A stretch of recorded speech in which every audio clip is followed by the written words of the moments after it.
समुद्र के किनारे बसा एक छोटा सा गांव। यहाँ सुबह की पहली किरणें रेत पर सुनहरी लकीरें खींचती हैं। आरव इसी शांत दुनिया का हिस्सा है। उसके पास दुनियावी दौलत का कोई अंबार नहीं, बस एक खुला आसमान और सामने फैला हुआ अथाह नीला समंदर है। हर रोज जब सूरज ढलने को होता है, आरव अपनी पसंदीदा चट्टान पर जाकर बैठ जाता है। वह घंटों लहरों को देखता है। हर लहर आती है, किनारे से टकराकर बिखर जाती है और पीछे एक भीनी सी आवाज छोड़ जाती है। आरव उन लहरों की आवाज में अपने सपनों को बुनता है। वह उन सपनों में ऐसी दुनिया की कल्पना करता है जहाँ क्षितिज के पार सब कुछ मुमकिन है। वह लहरों की उठती गिरती लय के साथ अपनी आंखें मूंद लेता है। उसे लगता है कि समंदर की गहराई में कोई रहस्य छिपा है जो उसे बुला रहा है। वह रेत पर अपनी उंगलियों से लकीरें खींचता है। उन लकीरों में वह अपने भविष्य के चित्र उकेरता है। हवा में नमक की महक है और कानों में लहरों का शोर। आरव के लिए यही उसका संसार है, जहाँ वह अपनी कल्पनाओं के साथ पूरी तरह स्वतंत्र है। अचानक पानी की सतह पर हलचल हुई। आरव ने अपनी आंखें खोली। चट्टान के पास लहरें शांत हो गईं और एक आकृति ऊपर उठी। वह मीरा थी। आरव पीछे की ओर खिसका। उसने अपने हाथों से चट्टान को कसकर पकड़ लिया। उसकी सांसें तेज हो गईं। उसने ऐसा कुछ पहले कभी नहीं देखा था। मीरा ने अपना हाथ पानी से बाहर निकाला और आरव की ओर देखा। उसकी आंखें समुद्र की गहराई जैसी नीली थीं। आरव की धड़कनें तेज थीं। वह एक शब्द भी नहीं बोल पाया। मीरा ने धीरे से अपना सिर झुकाया और एक मंद मुस्कान बिखेरी। उस मुस्कान में एक अजीब सी शांति थी। आरव ने धीरे धीरे अपनी पकड़ ढीली की। उसका डर कम होने लगा। उसने डरते डरते अपना हाथ आगे बढ़ाया। मीरा ने उसे छुआ।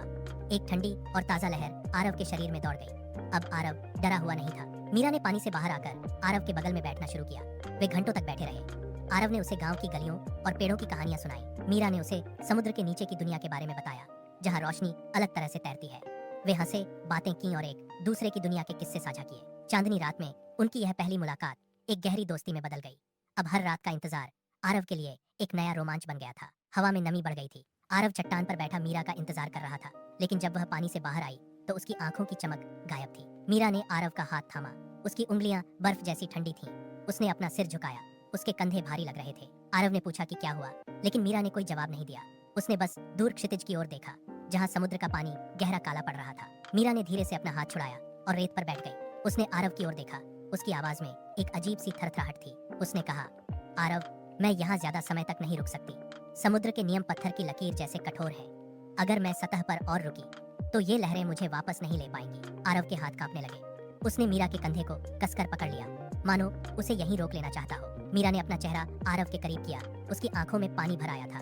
उसने कहा, ये सीमाएं मेरे लिए बनी है आरव। अगर मैंने इन्हें लांघा तो मेरा अस्तित्व मिट जाएगा।